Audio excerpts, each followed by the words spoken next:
अस्सलाम वालेकुम नाजरीन। एक बादशाह ने ऐलान किया कि जो शख्स झूठ बोलते हुए पकड़ा गया उसको 5 दिनार जुर्माना होगा।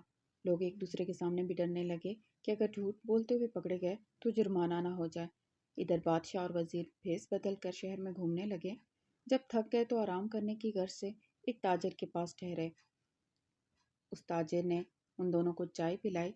बादशाह ने ताजिर से पूछा, तुम्हारी उम्र कितनी है? ताजिर ने कहा, 20 साल। तुम्हारे पास दौलत कितनी है? ताजिर ने कहा, 70,000 दिनार। बादशाह ने पूछा, तुम्हारे बच्चे कितने हैं? तो ताजिर ने जवाब दिया, एक। वापस आकर उन्होंने सरकारी दफ्तर में ताजिर के कवायद और जायदाद की पड़ताल की तो उसके बयान से मुख्तलिफ थी। बादशाह ने ताजिर को दरबार में तलब किया और वही 3 सवालात दोहराए। ताजिर ने वही जवाबात दिए।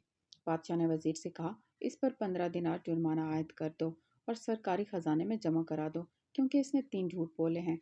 सरकारी कागजात में इसकी उम्र 35 साल है। इसके पास 70,000 दिनार से ज़्यादा रकम है और इसके 5 लड़के हैं। ताजिर ने कहा, जिंदगी के 20 साल ही नेकी और ईमानदारी से गुजारे हैं, उसी को मैं अपनी उम्र समझता हूँ। और ज़िंदगी में 70,000 दिनार मैंने एक मस्जिद की तामीर में खर्च किए हैं, उसी को अपनी दौलत समझता हूँ। और 4 बच्चे नालायक और बदअखलाक हैं, एक बच्चा अच्छा है, उसी को मैं अपना बच्चा समझता हूँ। ये सुनकर बादशाह ने जुर्माने का हुक्म वापस ले लिया और ताजिर से कहा, हम तुम्हारे जवाब से खुश हुए हैं। वक्त वही शुमार करने के लायक है जो नेक कामों में गुजर जाए। दौलत वही काबिल एतबार है जो राह खुदा में खर्च हो। और औलाद वही है जिसकी आदतें नेक हों। अगर आपको हमारी वीडियो पसंद आई हो तो इसे लाइक एंड शेयर कीजिए। मिलते हैं नेक्स्ट वीडियो में, तब तक के लिए अल्लाह हाफ़िज़।